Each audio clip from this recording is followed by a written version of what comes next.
Qué pequeño es el mundo. Perdón, ¿nos conocemos? Por lo que veo, no te acuerdas de mí. Así de pronto. Haz memoria. Paseas en bicicleta, disfrutas del sol, del aroma de las flores, del aire fresco. Pasas junto a un árbol y un desconocido que lee a su sombra te saluda. Así que eres tú el misterioso lector de todas las mañanas. Entonces me ves. Como no me saludabas, creí que lo mismo tenías problemas con la vista. Montar en bicicleta requiere mucha concentración y no puede ir una distrayéndose con las incidencias del camino. Es una pena que no disfrutes del paisaje. Para disfrutar del paisaje hay que hacer caso omiso a los moscones. Si te molesto, no tienes más que decirme. No, no me molestas. Menos mal, porque aunque te molestase, me hubiese quedado. ¿Eres así de insolente con todo el mundo? Solo con quien me interesa. Ah, me llamo Gerald Brennan. Gamel Bulsi. Norteamericana. ¿Tanto se me nota? Tu acento te delata. ¿Y vives por aquí cerca? No, estoy pasando unos días con mi amigo Robert. Necesito un poco de tranquilidad.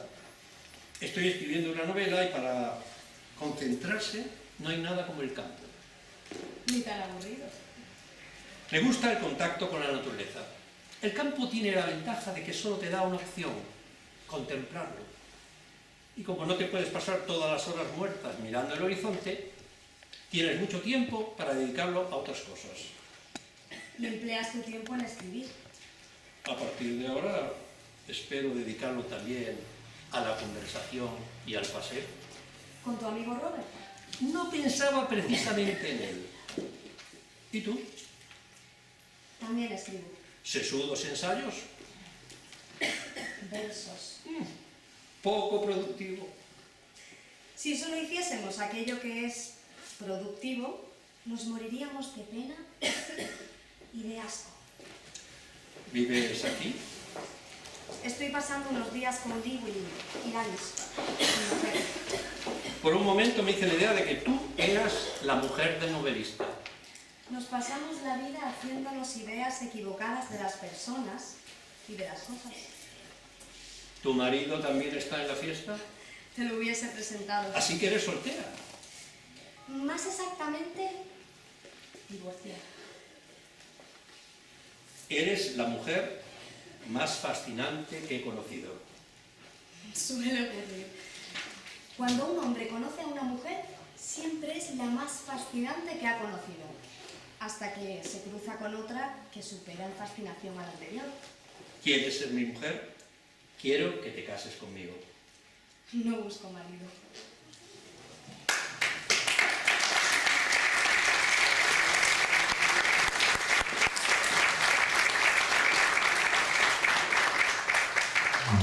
Buenas tardes, gracias por estar aquí. Acaban de asistir a un sueño de celuloide. El guión en torno al libro Málaga en llamas, en torno a la experiencia de Gamel Wolseley y de Gerald Brennan en la Málaga de comienzos de la Guerra Civil Española. El guión que tendría que haber llevado al cine y ojalá se lleve algún día. En su día en un proyecto que interesó a Antonio Bandera y que nuestros invitados de hoy, Carlos Pellafer y Javier García Mourinho, han llevado a imprenta bajo el título de En busca del paraíso. Es nuestro homenaje, el homenaje del Centro Andaluz de las Letras, su homenaje a Gamel Wolseley, a quien Málaga le debe la descripción de un espanto, de una realidad absolutamente espantable en mitad de la vida cotidiana de unos extranjeros que asisten en vivo y en directo a aquel cuadro célebre de Goya en el que dos hombres semienterrados se golpean con una quijada de asno. Esa visión de Gamel Wolseley creo que reúne todas las condiciones para apreciar la crudeza de una guerra civil, en aquel momento en el que ella y Brennan se encuentran aquí. Todavía no se había producido la toma de Málaga por parte del ejército fascista, y ellos lo que describen fundamentalmente es los bombardeos, la inquietud en la vida cotidiana de sus vecinos, el panadero que muere a tiros, los obreros temerosos de que la huelga que habían declarado poco antes les costara demasiado caro, cómo la barbarie irrumpe en el terreno de la civilización. Pero más allá de ello, que de eso nos hablarán y mucho mejor nuestros protagonistas de hoy, nuestros invitados. Desde el CAR, desde luego, queremos rendirle un homenaje a Gamer Wasley, más allá de este libro, más allá de Málaga en llamas, que iba a tener un título distinto, inspirado en un poema de T.S. Eliot. Queremos rendirle un homenaje a ella, una poeta con todas las de la ley, cuya obra creo que sigue sin ser, cuya obra poética sigue sin ser publicada en España, que murió aquí, aunque se han hecho algunas traducciones, entre ellas uno de los poemas que dedicó a Churriana, la localidad donde se afincó.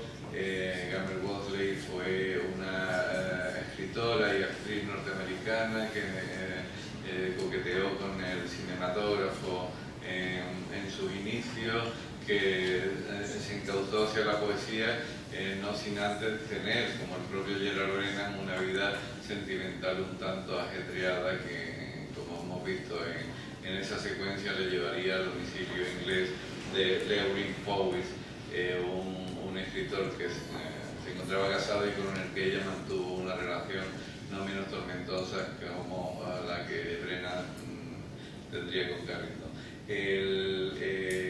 Su presencia aquí en Yegen pues nos da una visión desde fuera, más allá de los, en este caso los árboles nos permiten ver el bosque. Ambos árboles recios, buenos escritores de raza, escritor y escritora de raza, a menudo invisibilizada como la mujer de Gerard Brennan, nos dan una medida de nuestra historia y de nuestra realidad. Ella fracasó a la hora de que Eliot le publicara los poemas, pero al menos pudieron publicarse, y su lucha contra la depresión le llevaría a males mayores que terminaron conduciéndola hacia el cementerio inglés hace justo 50 años, en 1968.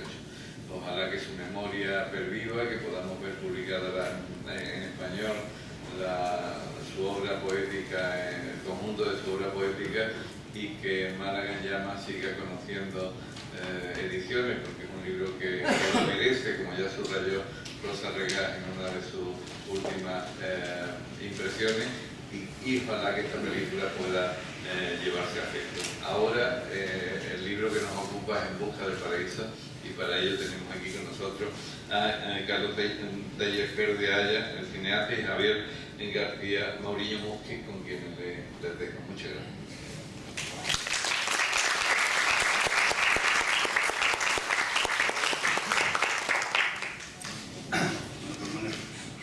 Buenas tardes a todos, bienvenidos. Muchas gracias por la presentación tan completa.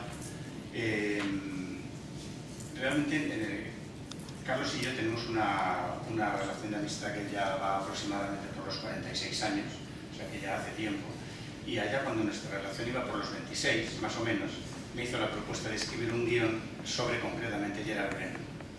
Entonces me he dado cuenta, teniendo en cuenta que hoy es el homenaje a Gamel, que realmente la historia de Gamel, en cuanto a los guiones que nosotros de alguna manera hemos estado manejando en estos últimos años, básicamente yo el primero nada más, son dos: Málaga en llamas y En busca del paraíso. Entonces, En busca del paraíso sería como el prólogo de lo que podría ser, como dice el título, Málaga en llamas. Es decir, yo conozco a Gamel a través de Brennan cuando hacemos nuestras primeras investigaciones sobre el personaje. Carlos, al hacerme esta propuesta, me me llena de información. Carlos, creo que ya lo he dicho en más de una ocasión, creo que es un hombre de acción, yo soy un poco más de contemplación. Empiezo a ver toda aquella documentación, que resulta muy intensísima, y entonces me hace una propuesta que me parece extraordinariamente fascinante, que es recorrer los lugares que frecuentaron Brennan y Gamel. Con lo cual empezamos el viaje en Yegen y terminamos en Churriana. El viaje a Yegen es tremendo porque trato de alguna forma de ponerme en el lugar de estos personajes, pero no solamente en el lugar del personaje que llega y ve aquello, sino de los personajes que ya había allí y le veían a él. Es decir, cómo le verían a él, cómo vería él a esas personas. En un determinado momento llega ya a haber una relación tan estrecha que le terminan llamando Don Geraldo. Es decir, ya es Don Geraldo en todo el pueblo. Por una serie de circunstancias, él viaja a Inglaterra y allí conoce a Gamel. Hemos visto en la lectura de los dos magníficos actores ese comienzo de conocerse ellos más o menos. Gamel tenía su historia, Gerald tenía la suya, pero el caso es que los dos de alguna forma se necesitan, se terminan casando. Ella llega a Yegen y al llegar a Yegen se encuentra con la sorpresa de que Gerald tiene una hija, cosa que no sabía ni el propio Gerald.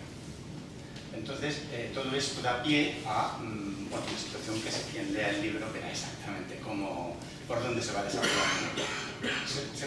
Se trasladan a Churriana. Y en Churriana es donde a mí realmente me fascinó el mundo de Gamel, porque vemos que los dos estaban como separados a la hora de ponerse a escribir, a la hora de crear. Gerald estaba como de torre apartada así dentro del propio edificio y Gamel tenía una visión sobre una alberca, un jardín. Entonces era donde ella se encerraba con ese mundo y es ahí donde ella va creando su propio mundo, ¿no? La vida de Gamel de alguna forma está reflejada en Busca del Paraíso porque cuenta relación con Gerald. Se conocen hasta que mueren. Precisamente, que es un pequeño paréntesis, también es muy interesante el tremendo contraste que existe entre este mundo de Yegen, ¿no? Y luego este mundo del grupo de Bloomsbury, que es todo sofisticación, por así decirlo, y mientras que el otro es todo sencillez, que bueno, habría que establecer muy bien qué es lo de la sencillez, pero bueno, entonces ese contraste entre estos mundos tan diferentes yo creo que también hace bastante atractiva esta relación de ellos con el entorno en el que se mueven. Entramos ya en la segunda parte, que sería Málaga en llamas. Málaga en llamas, el otro día una amiga que había leído el guión me decía, es que la primera parte y la última parte es el intermedio, o sea, Málaga en llamas es como el centro, porque hay una parte que está precisamente dedicada a la parte de la guerra civil. Málaga en llamas, que sería el segundo guión, la segunda parte, la obra ya propiamente de Yegen, yo ahí ya no intervine, bueno, pues yo ahí sobre Málaga en llamas propiamente dicho poco puedo decir. Y lo único que ya, para terminar, es expresar un deseo, que me encantaría la posibilidad de que En Busca del Paraíso y Málaga en llamas tuvieran una continuidad y se convirtieran en película o en serie de televisión. Sí, el vídeo. Muchas gracias.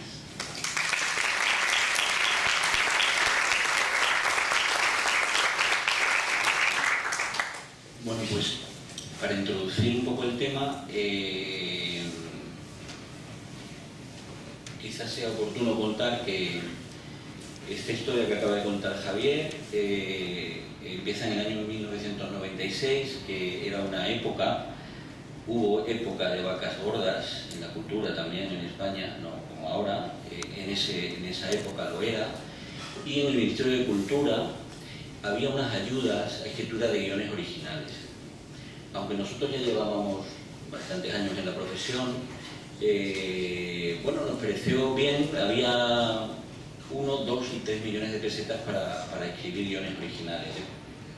Había una serie de fórmulas dependiendo de que fuera uno veterano o no, y tal y que cual. Entonces nosotros nos presentamos a ese concurso del Ministerio de Cultura, de la Dirección General de Cine, y nos dieron la de 2 millones, ¿no? Y esto fue un poco lo que nos motivó a hacer todo lo que Javier acaba de contar, que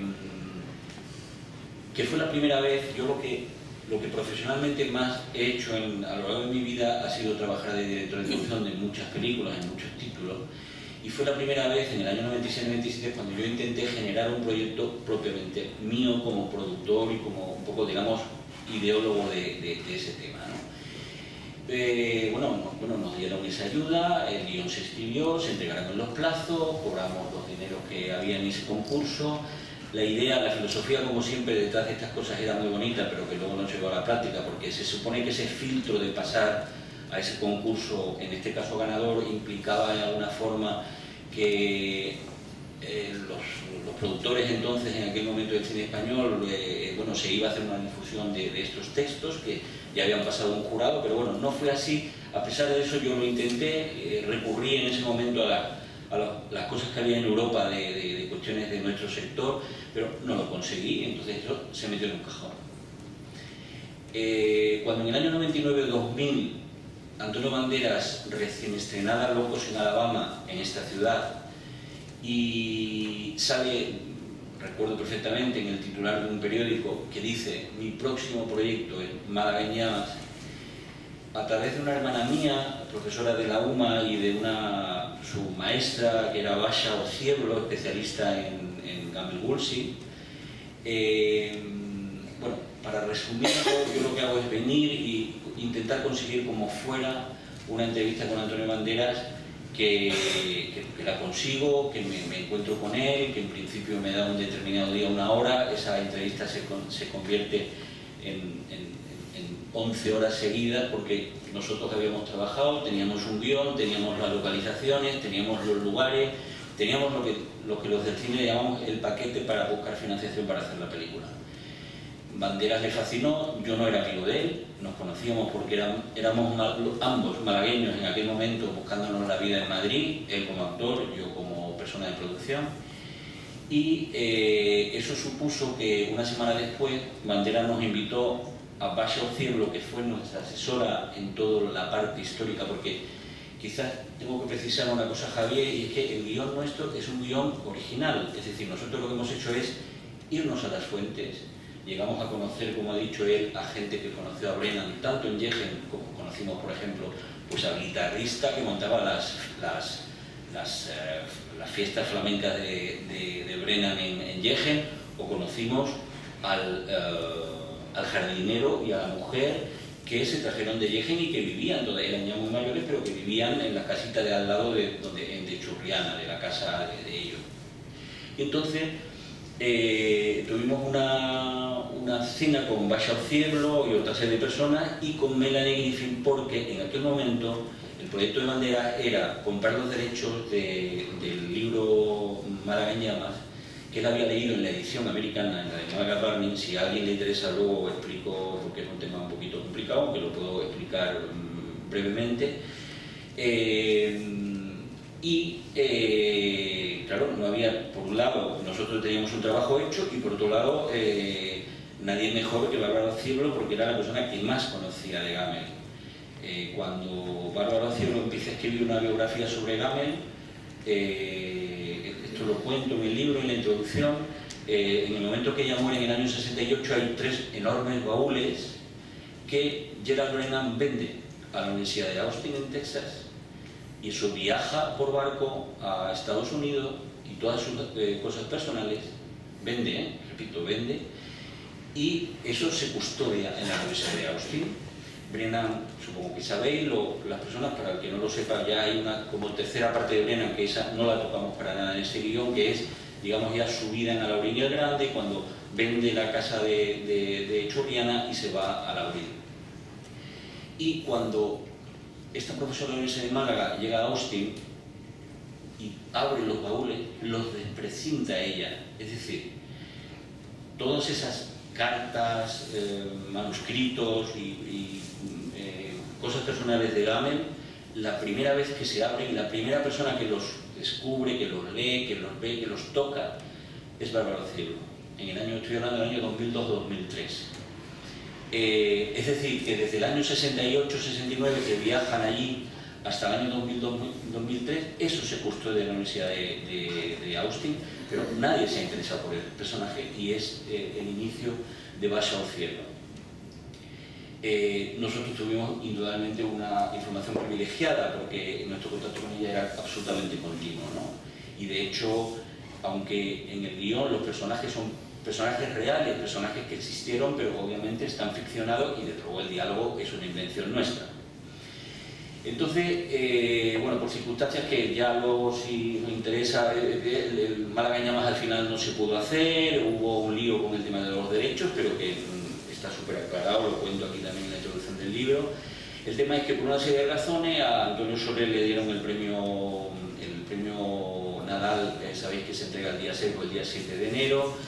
Yo entré, esa fue la razón por la que yo entré en Green Moon, el hecho, esta conexión con el guión, con la historia de Gamiel, porque lo que él quería hacer era Málaga en Llamas, y entonces Antonio cambia de parecer y decide que compremos los derechos del Camino de los Ingleses, y así fue, y se puso la maquinaria de cine a preparar el Camino de los Ingleses, que fue lo que hicimos. Posteriormente, como el Camino de los Ingleses desgraciadamente fue una película que funcionó muy mal económicamente, y digo muy mal económicamente, pero especifico que es la película que artísticamente queríamos todos, y específicamente Antonio Banderas, un poco se deshizo ese mundo de futuro que en Green Moon la gente que éramos 6 socios participamos en el inicio de Green Moon. Entonces él ya incluso se olvidó del tema de Málaga en Llamas, que también cuento aquí que ocurrió, porque cuando un trocito muy pequeñito del Camino Inglés se rodó en Inglaterra, en Londres, que rodamos 3 días, fue justo cuando yo tuve una conversación con una persona de la agencia literaria que lleva los derechos de la obra de Gamiel en Londres, en el Hotel Savoy, y nos ofrecieron una cifra totalmente razonable para una opción por 1 año y para una opción por 2 años, pero ahí ya Banderas empezó a pensar en el tema de Boabdil, porque Boabdil, aunque también es